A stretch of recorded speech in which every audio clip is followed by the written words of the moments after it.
I've just got back from meeting my friend Anne. We met up in a little meeting room in the local library. I can already tell you this is going to be a really long video for me because she had so much interesting things to say and so much insight into things. It is well worth sticking to the end though for two reasons. One, you get to find out why babies crying and certain northern accents sound very loud, but when we measure the sound they're not. And you'll also get to see me doing some very weird deep breathing type exercises and strange things with a straw in the public library as Anne tries to improve my throat game. Hi, I'm Victoria Pearson, but you can call me V, and this is my friend Anne, who I was lucky enough to meet at a networking event recently. We got talking about what Anne does for a living, and I thought that you guys would really enjoy it and find it very valuable. But before we get started, I just want to let you guys know this isn't a sponsored post, it isn't an ad. Anne hasn't paid me to be here. I just thought that you guys would find this really interesting and really useful.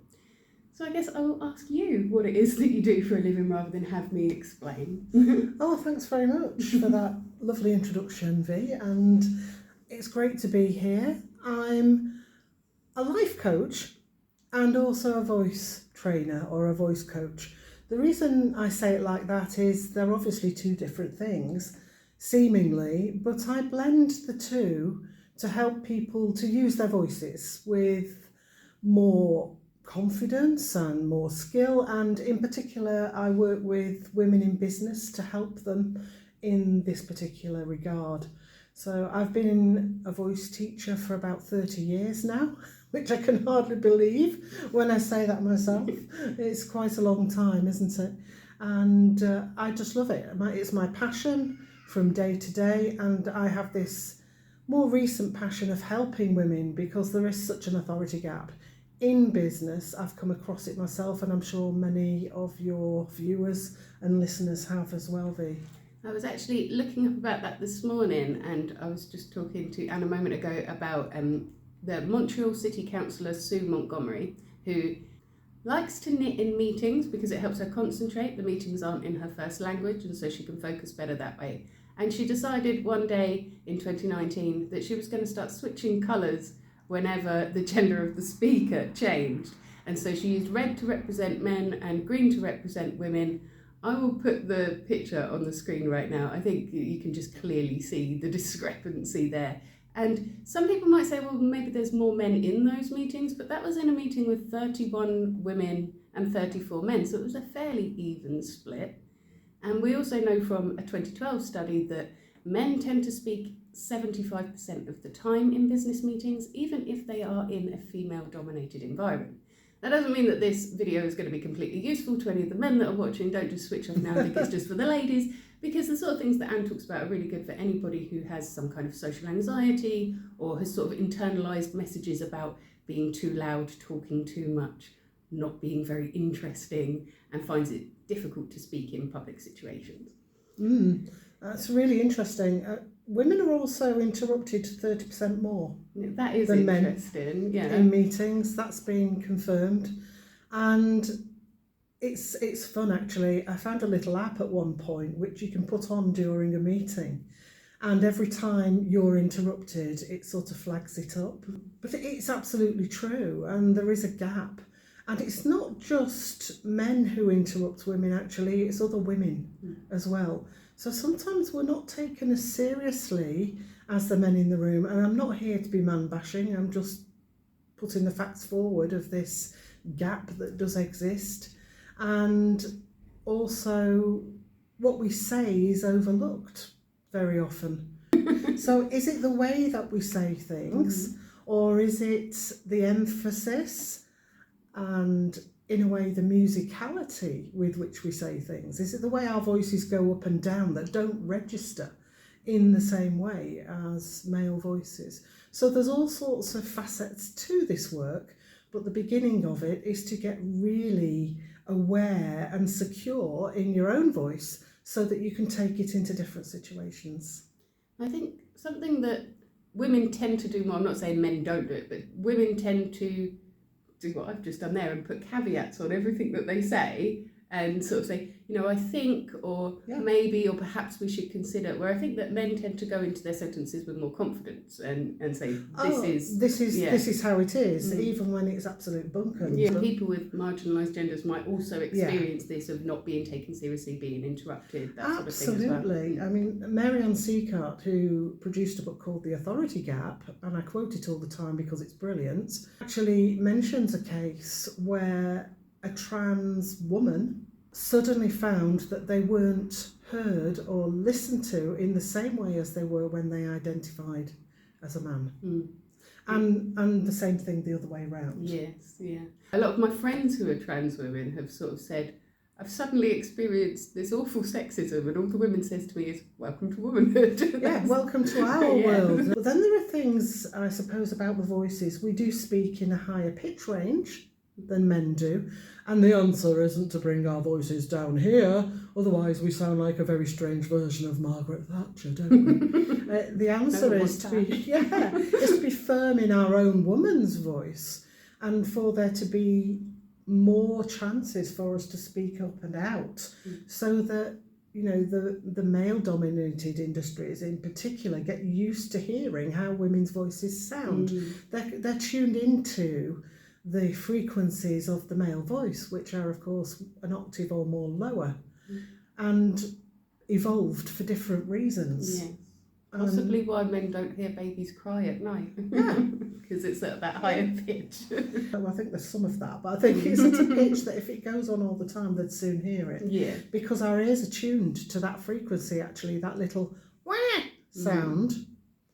And actually, if we add it to our voices, it helps us to get the voice across in a noisy place. It's a bit annoying, but you can do it.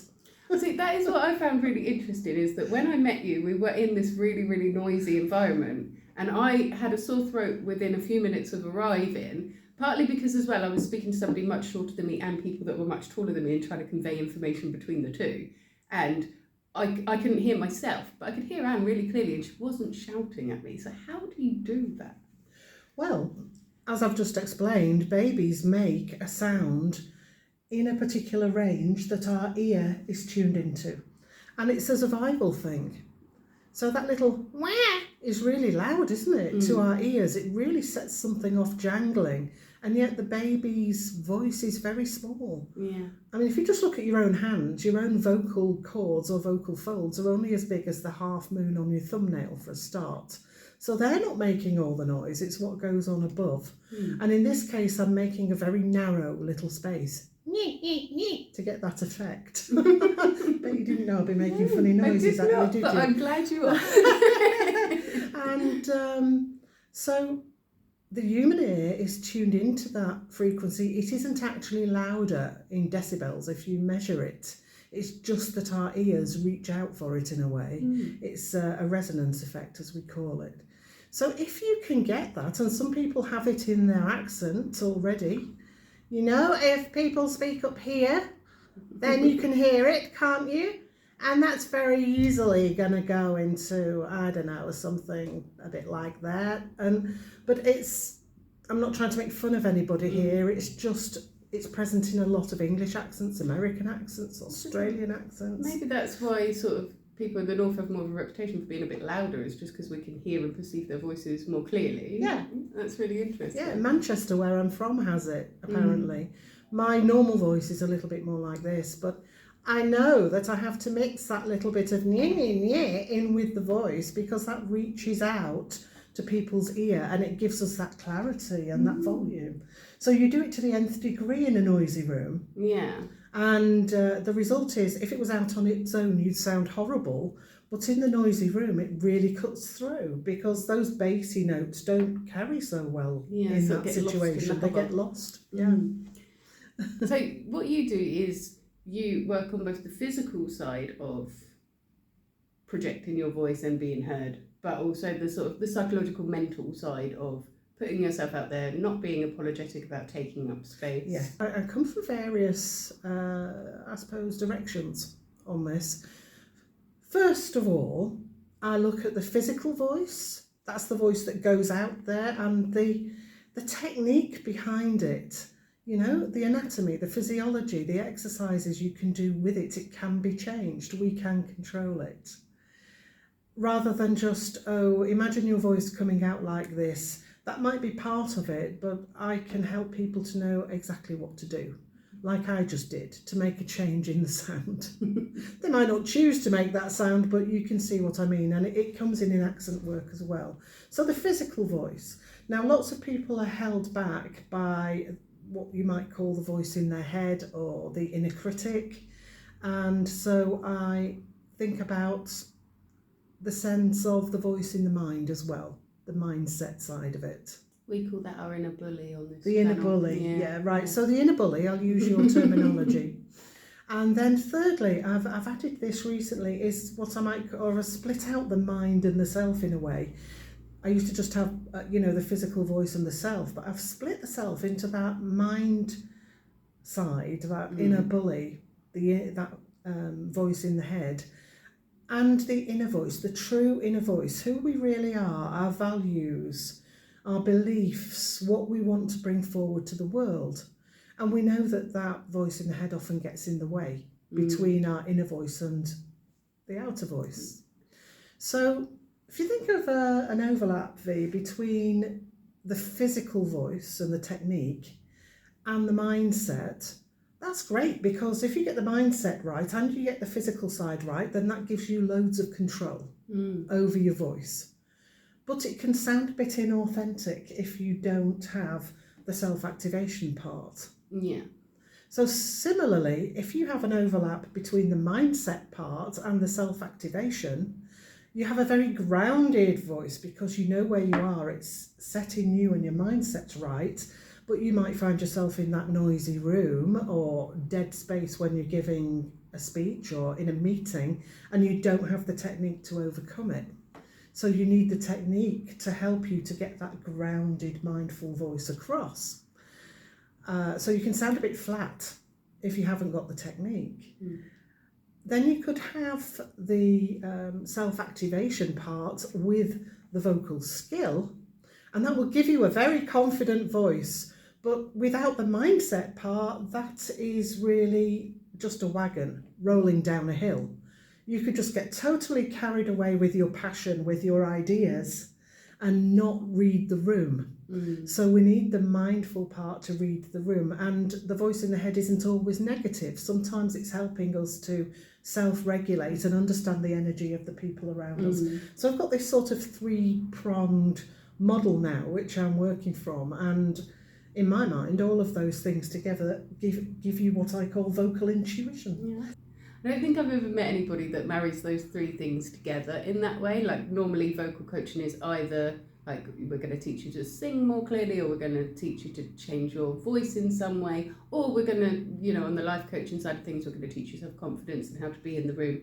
I think it's great that you've got the combination of the three of those. I think they work really, really well together.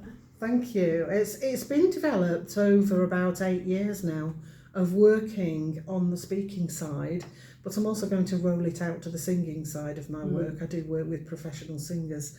So it's true of everybody that they need to be in touch with their inner voice.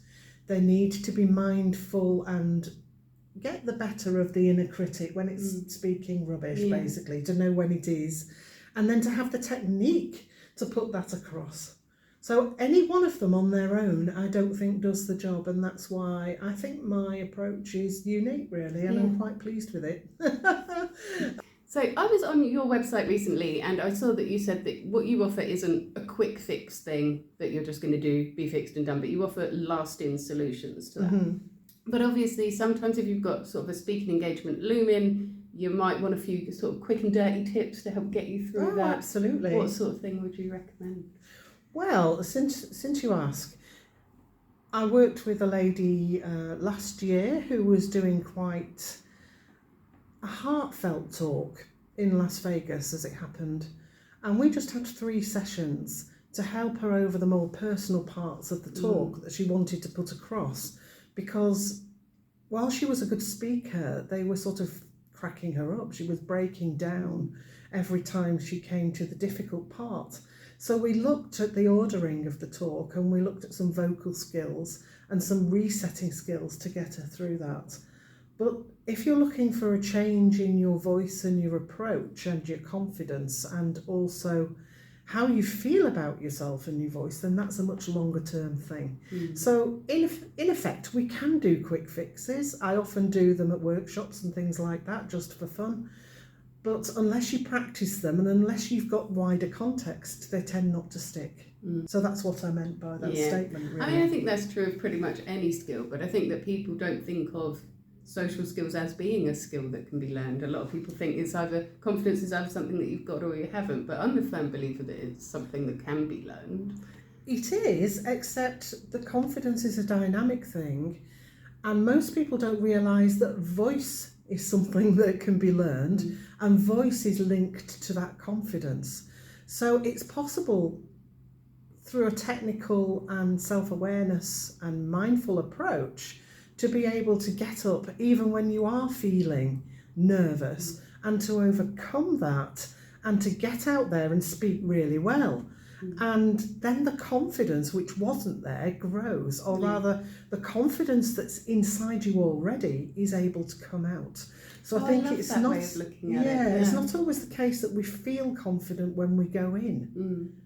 You know, I've done lots of these chats now with various people on podcasts and things, but there's still a little bit of something there. It's the butterflies in the tummy because we all respond to the adrenaline in our system, and that's really important actually for us to do a good job. And you might be thinking, oh, I've heard that loads, but it's absolutely true. But we tread a tightrope. On this side, we can feel the butterflies, but we're able to go through and build that confidence, and then the butterflies go away. And on the other side, we let it get the better of us. And that's when the problems come and the voice starts to fail and we start to forget what we're going to say and we worry what people are thinking about us, and it all becomes a big pain and we hate public speaking. So that's how it works, really. There's something that I say to my children quite a lot when they tell me they're feeling anxious is, are you feeling anxious or are you feeling excited? Because quite often in our bodies they feel the same, and so if we keep training our brains to think that butterflies in the tummy is anxious, we will never notice that when we're excited. No. As a vocal habilitation professional, it's important to say that anxiety is actually a clinical thing. Anxiety actually has to be diagnosed.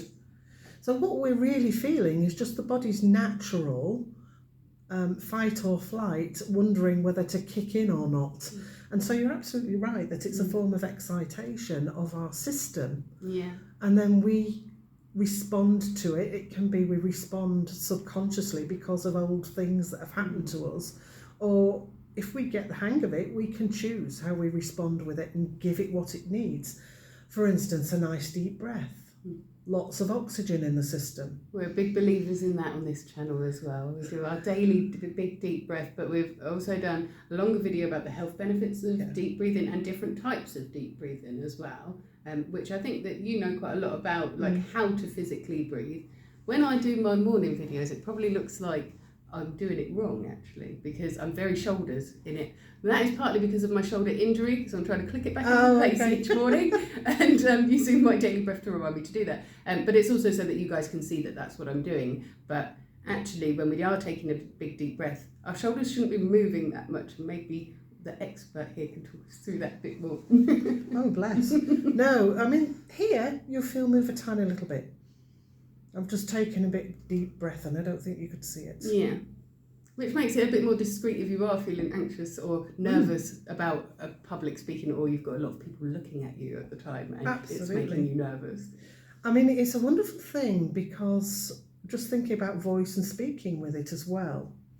If you slow the breath down, then for a start, those butterflies are going to reduce a little bit because we start to break down some of the byproducts of all the adrenaline that was floating around in your system. Moving around does that too. You can do that before you do something, bouncing up and down before you go onto the stage, if you're in another room, obviously. Otherwise, they'll wonder what you're up to. I used to do it backstage. And then there is the thing of making sure that the way your breath works is suitable for what you want to do with your vocal cords, your vocal folds here. It's not just about breathing in loads of air. I must practice my breathing. Yes, we must, for the reasons that you've said. And also to give flexibility to the system.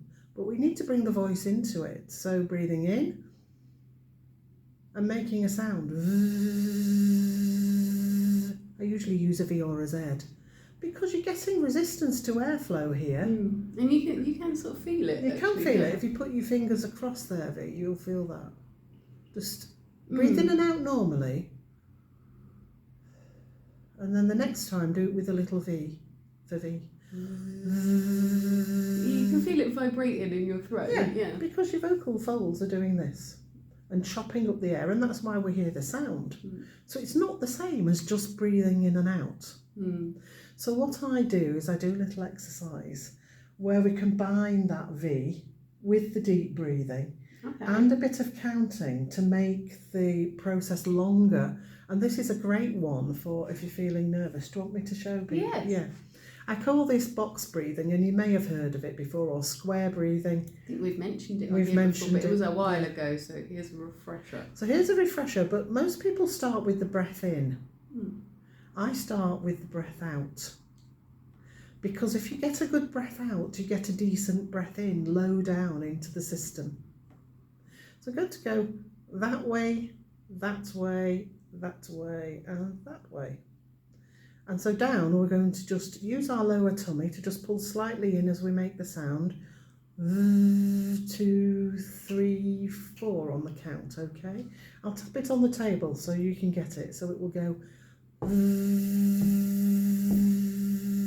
Do nothing, absolutely nothing. Let your tummy go, get a breath in. Do nothing. Engage your tummy, make a V.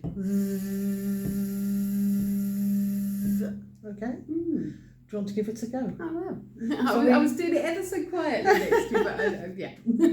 If you have to do it quietly without the voice, you can use an F sound. Okay. It's not quite as good because we've not got the vocal cords in, but you can get things warmed up before you go into your meeting or your presentation or whatever. So let's come down that side then. So nice breath, low down. Tummy will expand and 2, 3, 4. Do nothing. 2, 3, 4. Let your tummy go. Breathe in. 3, 4. Do nothing. 2, 3, 4. Engage V. Do nothing. 2, 3, 4. Let the tummy go. Breathe in. Do nothing.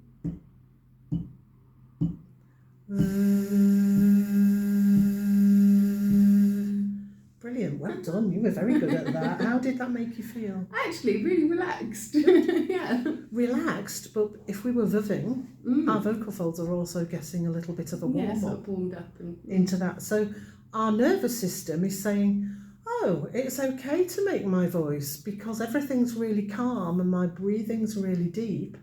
We've got lots of oxygen in the system to break down all the byproducts of the fight and flight, and we feel ready to go and engage. So that's one of my favourites. And so I hope that you enjoyed that and you joined in with that exercise. And Anne's going to run another exercise by us as well. And I have no idea what we're doing for this one. I was just told bring a glass of water and a straw. So Okay, first of all, glass of water, obviously. I've been sipping water throughout. We need to stay well hydrated. Remember that the water goes into your tummy and through your bloodstream and to your vocal cords. It doesn't go straight down onto them, otherwise you choke. You know when something goes down the wrong way. But anyway, I digress. So here's a glass of water and a straw. If you want to follow along and pause the video, then you can do so. Just an ordinary straw, nothing too wide, nothing too narrow. First of all, I'm just going to work with air, V, so go along with me. This is a great way, if you've got a slightly airy voice or your voice is a little bit diffuse like this, or you don't feel it's coming out quite right, this is a great way to sort this out. So what we're going to do is just, first of all, blow into the air without the straw and do on a rough ooh shape on your lips. And then we're going to put the straw in, then bring it out. Can you feel the difference between the two? Yeah. It's sort of easier when you haven't got the straw, because the straw is a narrowing, isn't it, to that escape route for the air. So there's a bit of resistance there from the straw. It's like we've taken our lips and made them this length and this width. And you might be thinking, well, what's the point of that? Well, hang on and I'll show you. So now we're going to do that with voice. What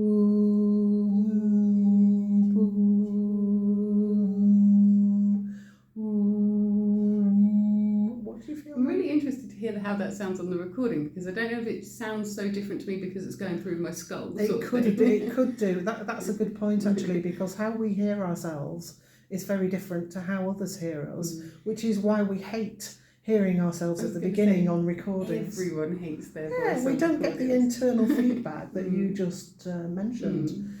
So what I'm looking for here is ooh. Now we're sending all that sound down this narrow channel. And it sounds a bit damped down, doesn't it? But I want to know, how does it feel in terms of the air use? Is it easier or harder for you? I need to do it again. Yeah. So it's a ooh, ooh. I don't know, I feel like it's easier. I do. But it's not meant to be, is it? No, it could be, because I don't know if did you hear that note, take off and sing? Yes. You managed to hit one of the resonant frequencies of the straw, which is why it felt easier. But generally what happens is there's a bit more resistance going on here, whether you can feel it or not. And this is the way I work. There's no right and wrong, because different people have different ways of feeling things. Yeah. But scientifically, I'll tell you that I'm not great at picking up cues from my own body. It's exactly, a neurodivergent thing. Yeah, some people are, some people are not. Yeah. And so obviously I work with that in the way that I've just done. And so it's not no, you're wrong, that's what you perceive. But scientifically what's happening is that the air is being forced down a narrower tube, so it's a bit harder work. Okay. Yeah. And because it's a bit harder work, some of that air bounces back against your vocal cords, folds, and stops you from pushing too hard from underneath. So you get a lovely balance going on. I have no idea that your vocal cords could do all that sort of stuff. Well, I mean, I suppose it's not something I've thought about a lot. No, Yeah. I mean, usually I should explain that the air comes up, your vocal cords vibrate, and then that signal comes up and out.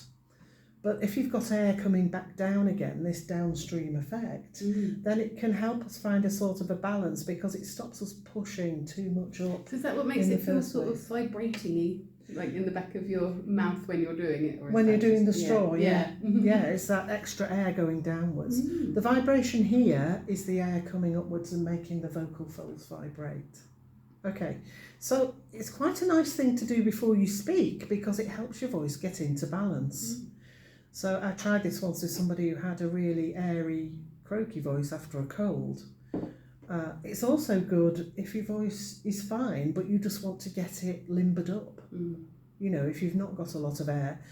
Or maybe you're a person who over-tries with your voice. And again, it will stop that over-trying. It just balances all the efforts.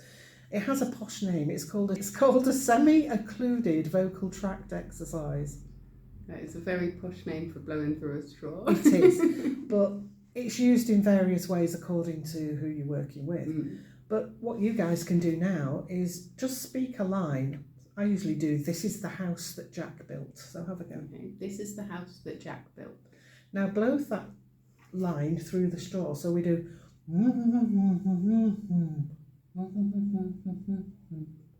Notice how your tummy engages more. Yeah, it felt very different. Okay, so now say it again.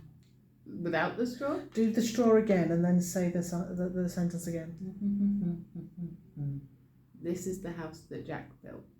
I feel like I'm saying it more clearly now, like less S's. It gives us a little bit more balance in the voice. You've got some work to do with flow there, V, but it's to get flow. If we feel that our voice is closing down a bit, what we can do is take that and put it into a glass of water. Only about 1 centimetre. Because the further down you go, the harder it gets to do this. So we're going to just look for a nice little regular stream of bubbles.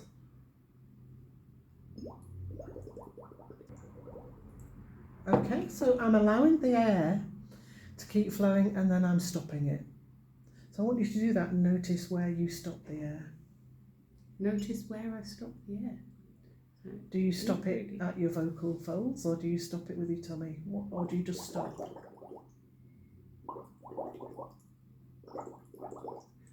I feel like I'm pulling the air back in my mouth. Oh, that's an interesting one. I have no body awareness. Yeah, you're closing your vocal folds and you are pulling it back, yeah. So you can do that or you can just stop. You can just stop pushing the air out from the lower tummy. And keep your vocal folds open. Yeah, that doesn't feel as sort of like I'm sucking it back. Not so much pressure. Yeah, so there are different ways you can do that, but now I'm going to give you something harder to do, which is I'm going to let you keep the air flowing, but I want you to go on and off of the voice. So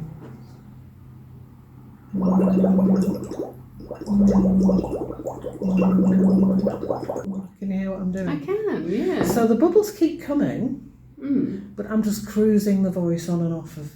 But you're still blowing out while you're doing it to create the bubbles, right?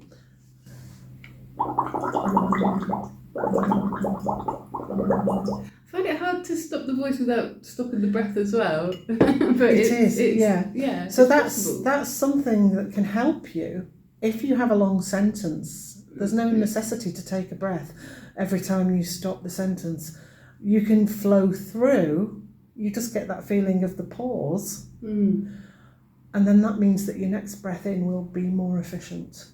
But really just bubbling into the water before you do your talk or your meeting will help you to find a balance there. And if you're not feeling like you have to rush to take breaths every few words, you're going to generally feel calmer and more able to handle situations that make you feel nervous. Yeah. I ought to say that if you've got a particularly tight voice like that, you might need a wider straw. If you haven't got a wider straw, you can cut a bit off the straw that you've got until you get the effect that you want and your voice comes out more clearly and with less effort. So would that help people who have a sensation where when they get up to speak, they feel like their throat's closing up? Like that's something that it might do if they did this beforehand, but the throat closing up is really a nervous response. And it's part of the system called the false vocal folds kicking in because the system thinks we're going to run, we're going to lift something heavy, we're going to fight, or we're going to just have to protect ourselves. So it's that feeling. Yeah. So if you all now imagined that you were going to lift up a heavy object, you would go, and it's actually a little bit of the anatomy that closes down to protect your airway, believe it or not. But there is a little exercise we can do to overcome that. And I'll do it very quickly. It needs a lot more practice really, and so does this than what we're doing here, but it just gave you the idea. What I'm going to get you to do for this one is I want you to make a really noisy H sound. Didn't wash up again, that's And what happens is the air comes up, we're not using the voice, we're just letting it ricochet up through the vocal tract. And there are two little bits of tissue that hang down just above where our vocal folds are. And the air gets in the way of them. And that's why we hear that turbulence when we squeeze that H.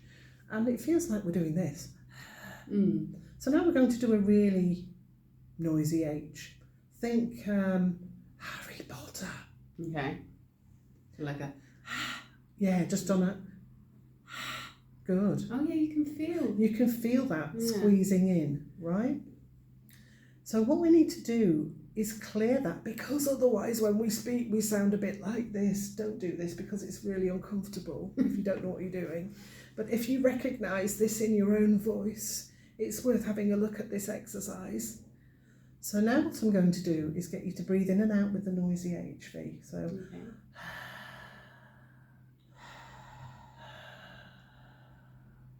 who thought would be heavy breathing on your video?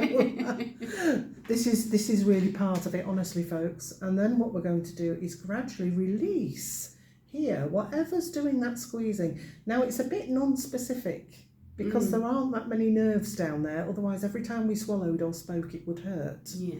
But this is not your proper vocal folds doing this. It's 2 other bits of tissue in there just to remind you. And we can let them relax and get out of the way. And we call it deconstricting. So keep breathing in and out and gradually letting go. And you can listen this way if you want. Keeping going until that breath noise goes away.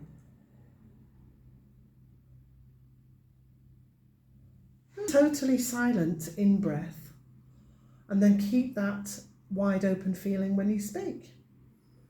Because the tension and the worry and the pressure make us do this. So it releases any other muscles that are just not where they should be as well, if you get that vocal tract wide open. So I hope that's all been useful. And those are all sorts of things that the equivalent to doing a little warm-up before a big workout. If you're going to be speaking a lot through the day, those are all sorts of things that can sort of warm up your voice and help reduce strain and that sort of thing throughout the day. Absolutely. Doing a bit of bubbling, or just working with the straw, and just checking that you're not putting on lots of energy here that you don't need. Just get yourself wide open in the throat area. Yeah. So once you know how to use those techniques, they can then become part of what you ordinarily do.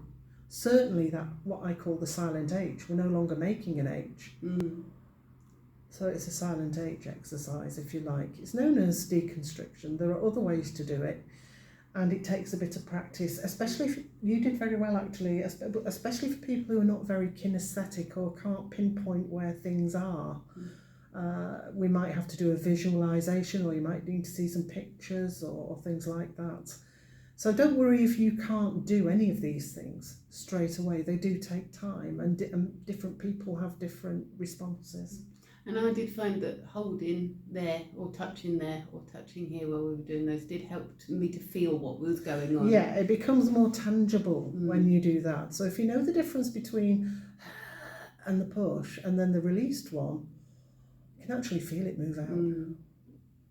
So, well, as I said, I met Anne at a networking event a little while ago, and she was there talking about her podcast, Be Truly Heard. So we had a conversation about that, and I think that my viewers might be really interested to learn more about your podcast and your coaching. Thank you very much. And Be Truly Heard actually is an overall umbrella name for various offerings that I have. But I'll tell you about the podcast first. It's about 2 years old now, with over 60 episodes, and I brought it into being because I wanted to help women, or anybody who wants to listen to it actually, but particularly women in business, to understand more about their voices and how they can get their voices heard in business scenarios. And I don't just mean voices heard in terms of ideas, I mean the actual physical voice being better, being more suitable. So speaking, if you like, speaking with that confidence and impact that gets them seen, gets them heard instead of glossed over, and helps them to find that next opportunity. So the series has gone on with alternates between me doing solo episodes and having guests on. And I quite like it. There's lots in there, and it comes in from all of those different directions I described earlier. So some of the things are about voice technique. Some of them are about overcoming our fear of being in spaces. Others are about how do we get heard even when we're not confident. Others are about how do we get heard even when we are confident, but people don't seem to listen to us. How do we deal with interruptions? How do we deal with difficult people? So there are lots of different facets to that. You can get a much deeper dive. A much deeper dive, yeah. And also then Be Truly Heard is the title of my programme for women. It started as a one-to-one programme, and then gradually I've developed a group programme as well, so people can go in at either of the levels. And I'm also doing a series called Be Truly Heard Voice Bites, which are much shorter things because the programmes are 6 months long. The reason they're 6 months long is so that you can actually learn something, practice it, and understand that you've made a lasting change. But the voice bites are just lunchtime things that you might have a look out for. Doing them on LinkedIn at the moment, and I'm covering various topics that people express an interest in. That's fantastic. And so there are various ways you can follow what I do. I also have an email list, and I just write once a week, and I add some reflections and some top tips, again from all of those 3 areas. Your podcast is every other week? It's every other week on a Thursday. We're just coming to the end of a series, and the new series will start late February, early March. I also have a freebie, which is the Ultimate Voice Planner for Women in Business. And this is actually quite a big document. There's loads in it, from assessing your own voice, noticing what you think of it, knowing how to look after it from a health point of view, and putting together a plan for how to use your voice more effectively and healthily, doing something different before you're going out speaking all day or sitting on Zoom all day than you would if you were going out socially or just having a quiet evening. I don't think we give our voices enough credence. We tend to take them for granted. And most people, because they don't realise that you can actually control and do things with them, only bother when their voice fails them. I have to say, until I'd spoken to you, I hadn't really given a lot of thought, even though I spend most of my days either in meetings or recording things and using my voice a lot. I'd never really considered like how to best take care of my voice and how to like warm up for the day and things like that until I'd started looking through your stuff. So it's been really helpful for me. Thank you. And it really does make a difference. It does actually download in 3 parts so that you have a chance to do each bit before you go on to the next bit, because it's quite a long thing, really. Yeah. Not so long as it you go, oh gosh, not this again. But I think doing things in stages is better than just having the whole thing in front of you and thinking, oh, I'll never do all that. Yes, absolutely. You can get overwhelmed with too much at once, but you want enough to really sink your teeth into and feel like you're getting an actual benefit from it. So, yeah. And I think your lunchtime coach in works really quite well for that, because we're all so busy. But if you can commit to half an hour of your lunchtime every couple of days, then that's better than nothing at all. It literally is. And I'm coming to one, I think, on the 10th of February. Exciting. So if you fancy coming along to Voice Bites on the 10th of February, I haven't quite decided on the topic yet, but somebody has asked me to cover coughs, colds and sneezes and how they affect your voice and how to work through them. Because there's still a lot of that nasty lurgy about, isn't there? And I had that over Christmas. So I'm thinking it might well be that. So keep an eye out if that's you and you want to find out how to cope. Now, I will put a link, I will tag Anne in the comments of this video so that you can find her on YouTube, because you are on YouTube, aren't you? I am on YouTube, yeah. It's Vocal Intuition on YouTube. So that'll be tagged, and I will also, in the description, I will put links to Anne's podcasts and programs and all the places that you can find her online. So if anything that she has said has been resonating with you and you feel like you might need some extra help with that, you'll be able to find her that way. Thanks so much, Vee. Thank you, and thank you for coming on. I know you've come a really long way today, and I really do appreciate that. Oh, it's been a pleasure. Thank you very much, and thank you everybody for watching and listening. It's been great fun. Well, I hope that you enjoyed that and found some of it useful. If you wanted to connect with Anne to sort of go deeper into any of the things that she's spoken about today, I will stick all of her details in the description for you so you can find her everywhere she appears online there. Join me on Monday for my next vlog, where I will have had a birthday by the time I join you again. And so I might be bemoaning the whole getting old thing, or I might be feeling really positive about how great it is to be aging. I don't know yet. We will see how the day takes me. But if you cannot wait until then to see me again, I will be here every single morning in your shorts, doing a great big deep breath, letting you know what I'm grateful for. Love when you let me know what you're grateful for too. And I will be here on a Witchy Wednesday doing an intuitive tarot card pull for you as well. So like and subscribe, or don't, I'm not your mum. But either way, you have yourself a beautiful week.